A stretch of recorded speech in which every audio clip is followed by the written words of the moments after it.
ಬೀದರ್ ಜಿಲ್ಲೆ ಭಾಲ್ಕಿ ತಾಲೂಕಿನಲ್ಲಿ ಹೋಳ ಹಬ್ಬವನ್ನು ಅದ್ದೂರಿಯಾಗಿ ಆಚರಣೆ ಮಾಡಿದ್ದಾರೆ.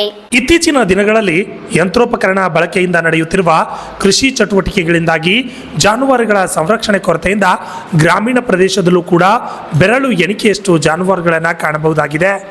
ಹೌದು, ಈ ಒಂದು ಯಂತ್ರೋಪಕರಣ ಬಳಕೆಯಿಂದ ಅನೇಕ ಕೃಷಿಕರು ಯಂತ್ರೋಪಕರಣಗಳನ್ನೇ ಬಳಸುತ್ತಿದ್ದಾರೆ. ಇವೆಲ್ಲದರ ಮಧ್ಯದಲ್ಲಿ ಭಾಲ್ಕಿ ತಾಲೂಕಿನ ಗ್ರಾಮೀಣ ಪ್ರದೇಶದ ಭಾಗದಲ್ಲಿ ವರ್ಷದ ಮೊದಲ ಹಬ್ಬ ಕಾರ ಹುಣ್ಣಿಮೆ ಹಬ್ಬ ಆಚರಿಸಿದರೆ ಆಷಾಢ ಮಾಸದಲ್ಲಿ ಬರುವ ರೈತರ ಹಬ್ಬ ಎಂದೇ ಪರಿಗಣಿಸಲ್ಪಡುವ ಹೋಳ ಹಬ್ಬವು ರೈತರು ತಮ್ಮ ಜಾನುವಾರುಗಳಿಗೆ ಸ್ನಾನ ಮಾಡಿಸಿ ಕೊಂಬಿಗೆ ಬಣ್ಣ ಹಚ್ಚಿ ಕಾಲಿಗೆ ಗೆಜ್ಜೆ ಕಟ್ಟಿ ಮುಖಕ್ಕೆ ವಿಶೇಷವಾಗಿ ಹೂವಿನ ಆಕೃತಿಯಿಂದ ತಯಾರಿಸಿದ ಬಾಸಿಂಗ ಕಟ್ಟಿ ಹೊಸ ಹೊಸ ಮೇರಿಕೆ ಕೋರಿಕೆ ಮೇಲೆ ಹಾಕಿ ಮೈಮೇಲೆ ಬಟ್ಟೆಯಿಂದ ತಯಾರಿಸಿದ ಜಲವನ್ನು ಹಾಕಿ ಬಣ್ಣಗಳಿಂದ ಅಲಂಕರಿಸುತ್ತಾರೆ. ಈ ಒಂದು ಹಬ್ಬ ಇತ್ತೀಚಿನ ದಿನಗಳಲ್ಲಿ ಅತಿ ವಿಜೃಂಭಣೆಯಿಂದ ಭಾಲ್ಕಿ ತಾಲೂಕಿನಲ್ಲಿ ಜರುಗುತ್ತಿದೆ.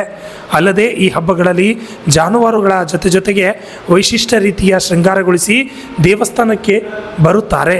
ಒಟ್ಟಿನಲ್ಲಿ ಭಾಲ್ಕಿ ತಾಲೂಕಿನಲ್ಲಿ ಅದ್ದೂರಿಯಾಗಿ ಈ ಒಂದು ಕಾರ್ಯಕ್ರಮ ಆಚರಣೆ ಮಾಡಲಾಗ್ತದೆ.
Manjunath Bhalki, RJ32 Kannada news, Bhalki.